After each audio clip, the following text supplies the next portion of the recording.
Everyone, welcome to NCERT easy explanation. आज का हमारा टॉपिक है म्यूटेशन।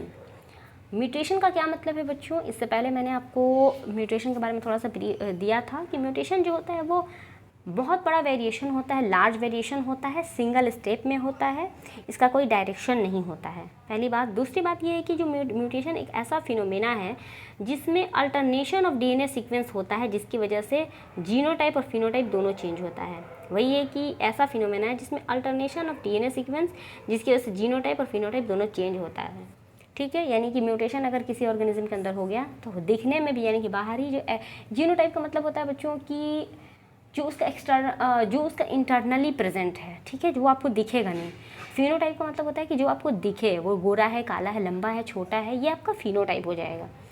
इसके अलावा रिकॉम्बिनेशन, तो देखो वेरिएशन के लिए रिकॉम्बिनेशन तो इम्पॉर्टेंट है ही, ये हम पहले से जानते हैं, लेकिन म्यूटेशन जो होता है वो अनदर फिनोमेना है जिसकी वजह से वेरिएशन होता है डीएनए के अंदर। ठीक है, उसके बाद है कि चैप्टर 5 में हम लोगों ने पढ़ा था कि जो डीएनए हेलिक्स होता है वो कंटिन्यूअसली रन करता है end to end each other which each chromosome chromatid, यानी कि जो क्रोमैटिड होता है उसके ऊपर ये रन करता है, जो कि हाईली सुपर क्वाइल्ड, जो मतलब जो क्रोमैटिड होता है बच्चों वो बहुत ज़्यादा सुपरली क्वाइल्ड होता है, एक दूसरे के ऊपर वो रन करता है, जिसकी अगर मान लो कैसे होगा म्यूटेशन का क्या मतलब किस तरह से हो सकता है कि जीन लॉस कर जाए, यानी कि जिसको हम लोग डिलीशन बोलते हैं, हो सकता है जीन गेन कर जाए, तो हो सकता है इंसर्शन हो या फिर डुप्लीकेशन हो जाए, हो सकता है कि जो डीएनए है उसका मतलब क्रोमोसोम में अल्टरनेशन इन दोनों वजह से हो सकता है।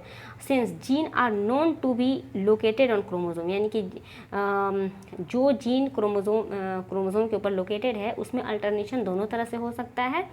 एक इम्पॉर्टेंट एक मतलब ये पॉइंट है कि एबनॉर्मलिटीज़ दोनों ही केस में एबनॉर्मल कंडीशन आ जाएगा, एबरेशन आ जाएगा। क्रोमोसोमल एब्रेशन का एग्जाम्पल है कैंसरस सेल में होता है ये चीज़।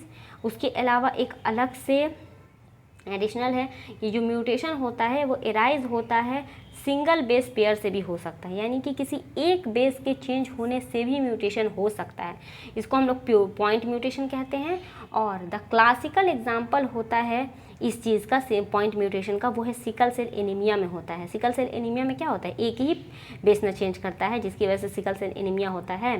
दूसरा बात यह है कि डिलीट हो या फिर इंसर्शन हो, या बेस पेयर या तो डिलीट कर जाए नहीं तो इंसर्ट कर जाए, दोनों ही कंडीशन में को हम लोग फ्रेम शिफ्ट म्यूटेशन कहते हैं। तो ये हम लोगों ने डील किया। इसके बाद बात करते हैं कि मैकेनिज्म ऑफ म्यूटेशन।